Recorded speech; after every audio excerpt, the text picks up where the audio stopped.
Welcome back to the country, my friends. So before we even get started, this is going to be a long video. Alright, so we're going to go over quite a few things in this video. So just settle in or skip ahead to the actual reloading part. I'll have to leave a link in the base of the description where it actually starts, of what time that starts in the timeline. First of all, we're going to go over 50 BMG in general. Okay, so my favorite caliber to load for is 50 BMG. Call me weird. It just is, because it's huge. It takes up the size of my hand from one end to the other. You know, you've got, I mean, I stick out a little bit on each side of it, but I mean, as far as when you're holding it in your hand compared to a different caliber, this is a big boy caliber. In my opinion, when you're holding it in your hand, that's the way it feels. I also like my Wildcats, like my 50 Razorback. I like some other little Wildcats that I play with. And I really like the really small stuff as well, like 22 TCM. It's basically just a little bitty 223. Is basically exactly what it is. So I really like that kind of stuff. I like weird stuff. The middle of the road, like everybody's loading for it, that's fine, but I like stuff that not a lot of people's loading for. So what 50 BMG is when this came out, this was the caliber for the military, which was a 30-06, which anybody that knows about rounds back in the day, 30-06 was a potent caliber. It was stout. There's African game been taken with a 30-06. It's tried and true, been around for ever. 06, you know, 1906, you know. So you got that caliber. Whenever they was wanting something that was a little more anti-tanky, I guess you could say, they just wanted something that had a lot more punch. Now, obviously, we can't get those kind of rounds for them. We have to shoot like whatever we're able to get. Like I shoot a full metal jacket. Just, it's got a lead core in it, and it's a pull down bullet. You can buy these for fairly cheap for what they are, and they're 647 grain bullet. Okay, that's what I shoot in this gun, and those are my plinking rounds. Now, if I want to go for more accuracy, I've got some Barnes bore huggers that I load. They're over there somewhere. I'd have to go find them, but I got Barnes bore huggers, which is a very accurate high BC round. If I'm going to try to shoot tiny groups at 1,000 yards, this caliber can get it done. But basically, when this caliber come around, they were wanting something that was a little more powerful. So they wanted something they could mount on their Humvees and things like that. So they come up with the Browning machine gun, BMG. And this is what they came up with. Now, if you'll look side by side, they are a striking resemblance of each other. That's because, I mean, the shoulder angles are the same. They're just bigger. Okay? So what they did was they just mega sized the 30-06 and made the 50 BMG. The 408 Chi-Tac is a mega sized 308, because 308 is such a powerful cartridge that's what they replaced this round with, was a 308. So they made a big version of it, which is the 408 Chi-Tac, which really puts this guy to shame as far as accuracy goes. They're inherently accurate. But I'm under the impression that I just like a 50 BMG. Okay? And I've only got a single shot 50 BMG, so I'm not going to go out and just blow rounds to this thing. So 50 rounds loaded for this thing is plenty for me. Now, whenever you talk about reloading, it's really not much cheaper whenever you look in the long run of reloading for your run-of-the-mill cartridges, 38 specials, 9mm, 45, things like that. You're really not saving a lot of money. Where you save money at is when you get into the really high accuracy rounds and the really expensive big rounds. Like a box of this, it costs you 50 bucks. And that's 10 rounds. 10 rounds of 50 BMG, it costs you 50 bucks. And that's PMC box. I've got a box of it right here. This was bought quite a while back and it was 40 bucks. Okay, and this has been around for a long time. It's how long I've had this box. And I bought a bunch of this stuff to get the brass. Instead of buying brass, I just wanted to go shoot. So that's how all the brass and stuff come around. but this is 40 bucks, and now they're about 50 bucks for a box. Okay? The bullets are going to cost you somewhere in the neighborhood of $1.50 to $2 a round for just standard plinking rounds. That's what these are, plinking rounds. These are not even considered like the SS-109 of the 5.56, which is actually the 62 grain bullet. This would be the equivalent of a 55 grain bullet. Is what this would be equivalent. It's just a lead core. I've drilled them out there, lead core. It's not much in there. Okay, that's what this is. And if you look at it, it looks a lot like a 168 grain or 175 grain 308 bullet. They did that on purpose because they scaled down what? The 175 30-06. So then you get this. So this kind of looks like the military version. 155 would be a better equivalent. The 155 grain bullet that the military loads in like 308, things like that. That's what this is. Basically, it's just a big version of it. Okay? So when you put them together, you have things like this. Now this caliber actually does save you a little bit of money when you're reloading for it, because it's so expensive. Like I said, 40 bucks for 10 rounds. These are quite old, but as far as when they were bought, this was 30 bucks for 100 primers. To put that into perspective, you can buy 1,000 primers for around that same money, because now these are about 39 to 40 bucks a 100, sometimes 50 if you can find them. So you're really, it's 100 versus 1,000. Everything's just upscaled. Everything's more expensive. The press is more expensive. The dies are more expensive. Everything's more expensive. So this is not something that you'd want to take lightly and take upon yourself to be, I'm going to load for 50. You're going to be spending some money to do it. Okay? All right, so the press that I would recommend that you get is either the RCBS Rock Chucker. They have one that is made for 50 BMG, and then there's the Lee. And the Lee, I think, is the best all around because of the price. I think it's like 250 bucks if I remember correctly, and that gets you the dies and the press. Can't really beat that, in my opinion. Okay, so that's what I'm running, is a Lee press. Now also, I'm not running these at the speed that you would normally think of when you're thinking of a 50 BMG. You think of a 50 BMG running at 3,000 feet a second with a 150 grain bullet. That's not where I'm trying to push this thing to. I just want something that's fun to shoot and is accurate. So wherever my accuracy falls, and I do this with a lot of different calibers, because you can adjust for a trajectory, for distance. You can be running stupid slow with like a subsonic round and adjust for your trajectory. If you have enough elevation and enough holdovers, you can make that happen. So really, speed to me is not really important as much as accuracy is important, and standard deviation numbers are important. I would rather have a really tight standard deviation at a lower speed than a really big standard deviation at a higher speed, because that's going to equate to how much your pattern is going to adjust with the loss in velocity out at distance. Standard deviation is basically what your speed is from shot to shot. So if you have like the extreme spread, which is from the lowest speed you had to the maximum speed you had, was say 60 feet per second, then your standard deviation would be really high. Now if you had, it's like a percentage of that. If you have a really small extreme spread of, like, say 6 feet per second, you're gonna have a really small standard deviation number.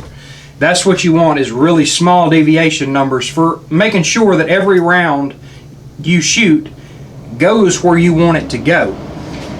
And it's just, to me, I'm very conscientious about everything that I pull the trigger on, like where every bullet goes. I want to make sure that I know exactly where it's going to land, or at least within a box. I want to know that's where it's going to go and not skip off of anything, bounce off anything. I want to be safe whenever I'm shooting. That's just me. It's anytime I shoot something and I don't have a good backstop on it, like deer hunting or something like that, I'm always conscious about what's beyond that target and what's out there. I'll use Google Maps to see what's out beyond that, and I might even take that shot to that deer if there's a house a mile down the way, because what if it skipped? And that's just me. I want to make sure I have a good solid stop at the back of my bullet. I want it to go through my animal and stop dead in the water. I know where it's at. Take it what you will, call me, you know, a jerk or whatever, but that's the way I feel about it. Now back to the 50. We're going to go ahead and we're loading IMR 5010. That's the powder I'm using, and there is literally a quarter pound of powder left. I'm going to have to order some more because I just shoot this thing for fun. We're shooting the 147s.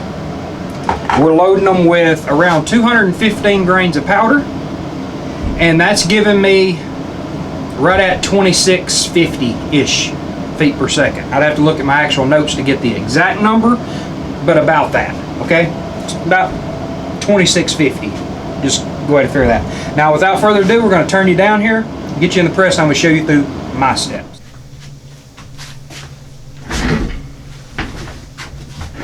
All right, so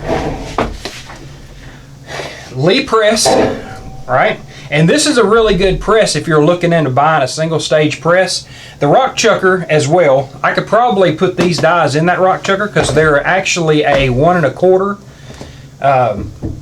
is the die size. They're 1 1/4 versus your 7/8 normal. So they're pretty massive. That's another thing. Everything for this is massive. That's the reason I love it. Everything's just huge. All right, I've already got the sizing die in here. That's what I've got set up with the decapping pin already in it. The shell holder, it actually screws into the ram, okay? So I keep it turned just at a little bit of an angle off to the side. Make sure I got a good cam over, which I do. Now what you can do with this particular press, which makes it, to me, a better press, if you're looking into getting just one press that'll do everything, is it comes with this, okay? And that's a regular shell holder, and this is the adapter that you can put in here, and then you can load regular rounds in this thing. Now granted, you're going to have, once it's screwed down in there, it's going to be kind of short. I think you could probably get away with 308 or something like that, but you might have a problem with anything other than that. This is your priming ram that it comes with. It took me a minute to figure out how this thing worked. I had to watch a video, but because I was just trying to figure out how you're supposed to do this, because when you put it in here, you couldn't put the case on top. Well, that's because you put the case on top, very top. You actually pull your die out, and this piece here screws into your die where your die would go, and that's how you prime them, okay? All right, so let's just go through the loading right quick of how we're going to do this. So first of all, case lube. I can't stress that enough. Case lube.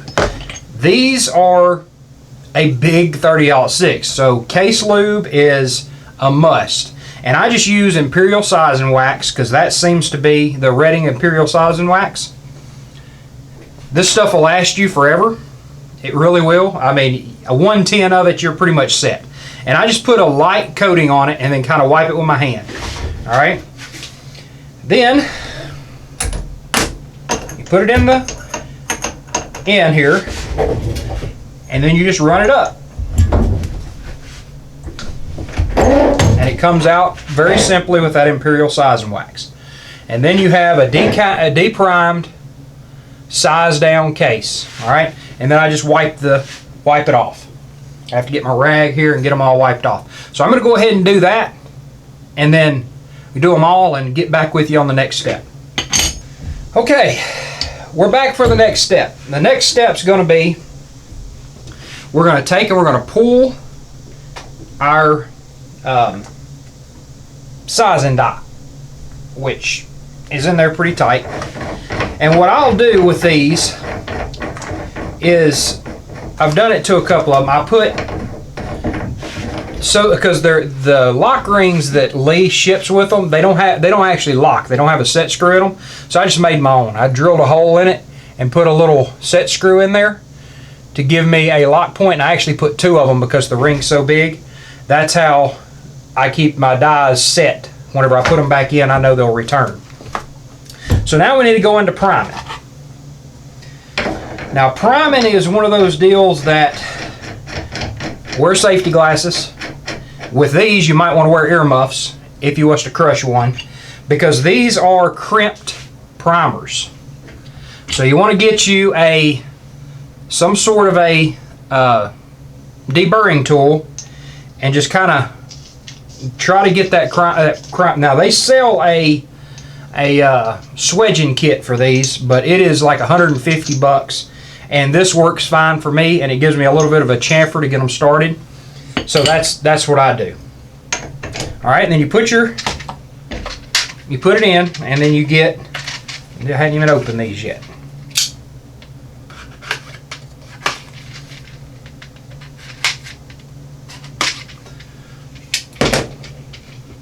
You get your primer, and I'm really not a fan of touching primers, but with these, they're so huge. They're actually a 30 caliber diameter. They're 311 on diameter, so they're pretty big.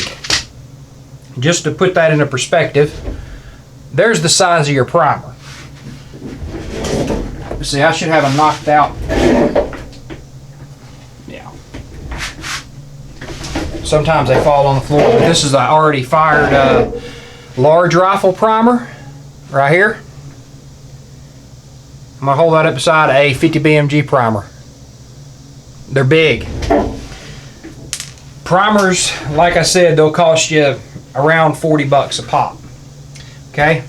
And what you do is you set your priming arm right in here, and you just set that primer in that arm. Let me see if I can zoom y'all in.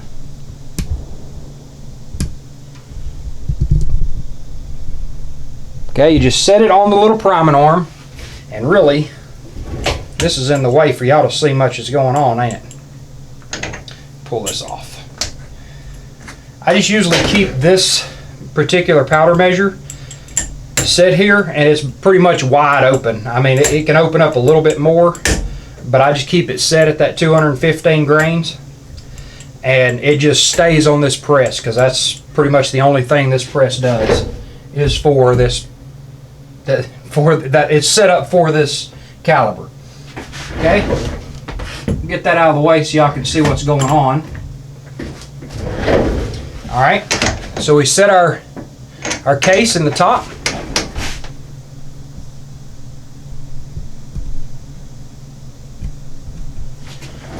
We set our case in the top like so. Then you just run your ram up, and you kind of find it, and then you're basically seating it just like you would size a bullet. And there you go. There is a freshly primed below center 50 BMG. Okay?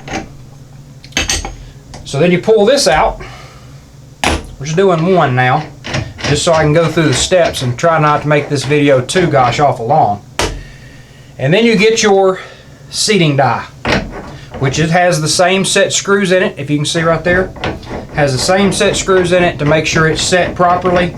So once I put it in, it's already set to my preferred seating depth, which I just use the standard factory overall settings. Now I went to Harbor Freight and I bought a funnel, and then I cut it off to where it'll fit just inside the neck of a 50. Okay, so that's my powder funnel. Let me go ahead and throw a charge and set it on my scale here. Now these things are about the size of a grain of rice. Is about how big this powder is. You got to fill up that case. So that's 110 grains. So I've got to throw this thing twice, which gets me pretty close to my desired powder charge.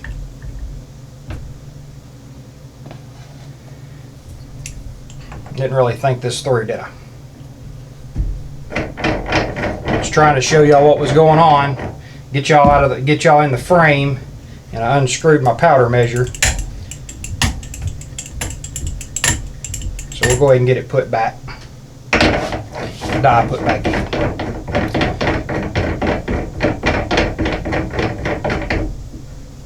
Okay, so we're going to throw it the second time. And that should be right on it. 219 grains. Alright, so we need to take a little bit out of that, because I like to run 215. And the good thing about a 50 BMG is it is pretty forgiving as far as being where you would normally shoot a very accurate round. You'd want it within like 1/10 of a grain of your powder charge. 1 grain of this powder weighs more than 1/10 of a grain. So you'd have to cut it. You'd have to actually take an X-Acto knife and cut it in half.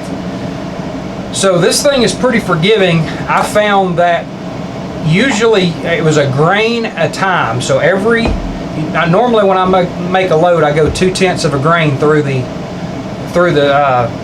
what it loads to, and that's where I find my charge. I found there wasn't much difference in half grain increments.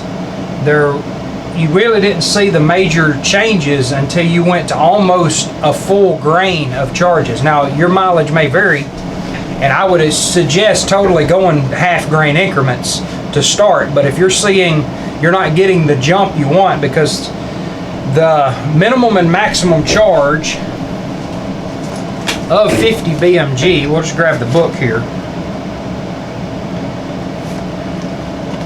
It'll be the very last page because it's about the biggest thing you can load.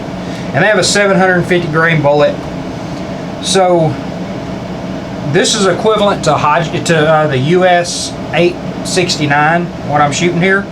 And its charge weight is anywhere from 204.8.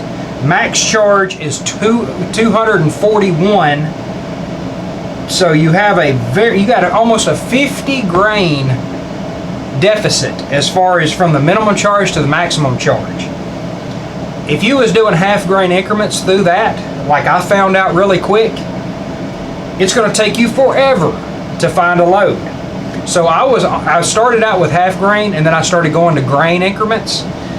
And then whenever I found the sweet spot of where I wanted to be, which was around that 2,650 feet per second, I fine-tuned on either side of that in the half grain increments and found that 215 was what I was happy with.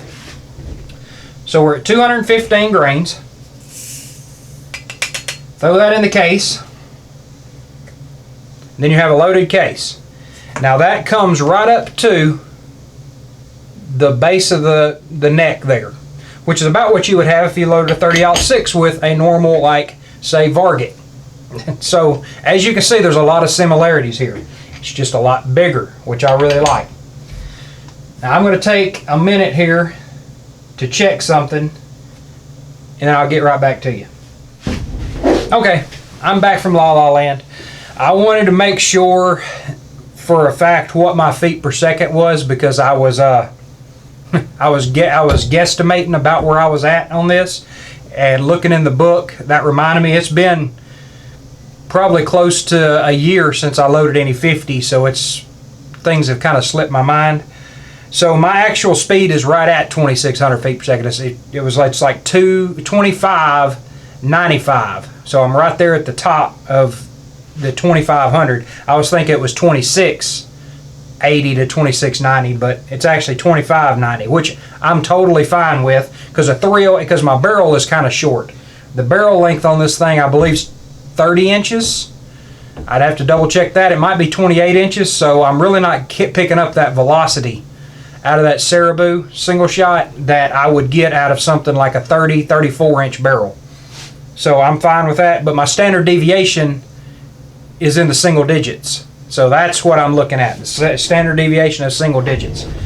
Alright, so now let's just go ahead and seat this bullet and we'll be done with this. So we put our case in there, we got our seat and die in there. Now you can't just put these on top and run it up in there. You got to kind of fish it up into the bottom of the case, up into the die, set it on top. I come up and kind of make sure it's centered, press it home. There's your loaded 50 BMG round, right there. Got some shake to it, and you could probably go to a compressed load. I wouldn't personally, because I'm happy with what I've got as far as the speed is. It's not like this caliber at the speed that I'm shooting it at is just, this is not the military version by any means. This is not like what they would be pushing out of it. I just want a fun round to shoot. This gives it to me, gives me the speed, gives me the accuracy, and I basically punch paper with this thing. Punch paper out to 1,000 yards with it and beyond if I can find the range to do it. That's what the 50 is for me. I have no other use for it other than that. I'll seat them right down to the cannelure. So the cannelure is right below the neck. And that is pretty much how I reload 50. So that's how I load 50 BMG. That's the steps that I go through to do it. I'm perfectly happy, like I said, with this particular charge weight and velocity that I get out of it. Like I said, I'm not trying to make nothing that's... I just want an accurate round that I can have a small standard deviation with that'll get me out to distance for punching paper and hitting steel. That's all really this thing's for me. I would never hunt with it. I mean, it's a full metal jacket. It's not legal to hunt with it anyway. I do have some rounds right here that if I wanted to hunt with it, I could load a subsonic round and hunt with it. And that's this right here. It's a Lehigh Defense, and this is made to open up at the lower 750 to 1200 feet per second. It's where this is designed to work in. So that's your really subsonic stuff. But I found that this bullet, if I'm wanting to shoot something with a 50 size bullet, I'll shoot it with my Razorback, because that is the butter zone from where it is at the muzzle. That one's only running like 1300 feet a second at the muzzle. So once it gets out to 100 yards or closer, 50 to 100 yards, you're in the butter zone of that 1200 to 750, which that's where it peaks at, is 750 feet per second to 1200. And that Razorback is perfect for this round. So that's what I load in it. This is just a paper puncher. So thanks for watching. Please like and subscribe. Leave comments down below. I hope that was informative. Hope I wasn't too long-winded on it. But I appreciate everything you've done. I appreciate all the subscribers I have. Have a great day.